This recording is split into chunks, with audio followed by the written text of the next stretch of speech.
कहानी सच्ची मित्रता। गांव में एक 12 साल का लड़का आर्यन रहता था। वह पढ़ाई में तेज और दोस्तों में लोकप्रिय था। उसकी एक विशेष दोस्ती थी सिया से, जो उसके पड़ोस में रहती थी। सिया बहुत समझदार और बुद्धिमान थी और दोनों की दोस्ती गांव के दूसरे बच्चों के लिए मिसाल बन गई थी। एक दिन गांव में एक नया लड़का विक्रांत आया। वह शहर से था और नए माहौल में घुलने मिलने में कठिनाई महसूस कर रहा था। आर्यन और सिया ने उसे अपने साथ खेल में शामिल किया। शुरुआत में विक्रांत संकोच में था, लेकिन धीरे धीरे उसने आर्यन और सिया की दोस्ती का असर देखा और वह भी उनमें शामिल हो गया। आर्यन और सिया ने विक्रांत को अपने खेलों में शामिल किया। तीनों ने मिलकर खेलना शुरू किया और विक्रांत की मुस्कान वापस लौटने लगी। तीनों का समय हंसी मजाक में बीतने लगा। विक्रांत ने आर्यन और सिया को अपने शहरी जीवन के बारे में बताया, जिससे उनकी दोस्ती और मजबूत हुई। एक दिन गांव में एक बड़ा खेल प्रतियोगिता आयोजित हुआ। आर्यन ने सोचा कि वह और विक्रांत मिलकर क्रिकेट में भाग लेंगे, लेकिन सिया ने कहा, हमें सही तरीके से अभ्यास करना होगा। उन्होंने कई दिन तक अभ्यास किया। प्रतियोगिता के दिन आर्यन और विक्रांत ने पूरी मेहनत की, लेकिन मैच हार गए।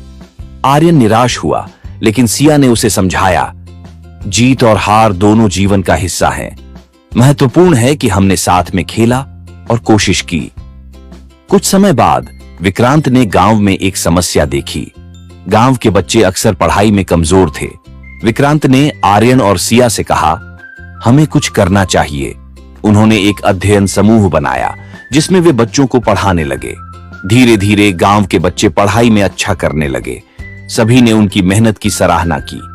यह देखकर विक्रांत को खुशी हुई और उसने महसूस किया कि सच्ची मित्रता न केवल अपने लिए बल्कि दूसरों के लिए भी होती है। एक दिन गांव में एक त्योहार आया। सभी बच्चे मिलकर तैयारी कर रहे थे।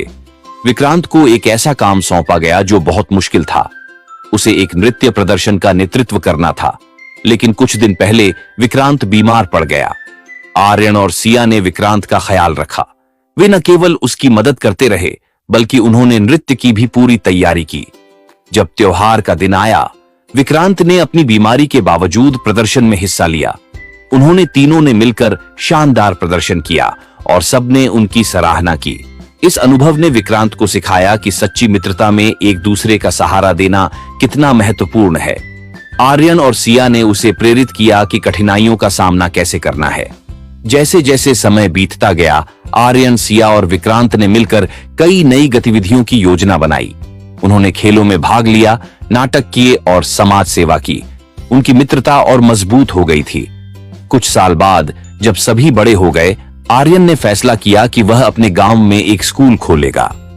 सिया और विक्रांत ने उसका साथ देने का वादा किया। तीनों ने मिलकर एक नई शुरुआत की। वे समझ गए थे कि सच्ची मित्रता केवल साथ रहने में नहीं, बल्कि एक दूसरे का सहारा बनने में है। उन्होंने गांव के बच्चों के भविष्य के लिए एक मिसाल स्थापित की। इस कहानी से यह सीखने को मिलता है कि सच्ची मित्रता का मतलब केवल मजे करना नहीं है, बल्कि मुश्किल समय में एक दूसरे का साथ देना है। मित्रता में सहानुभूति, समझ और एक दूसरे की मदद की भावना होती है, जो जीवन को और भी खूबसूरत बनाती है।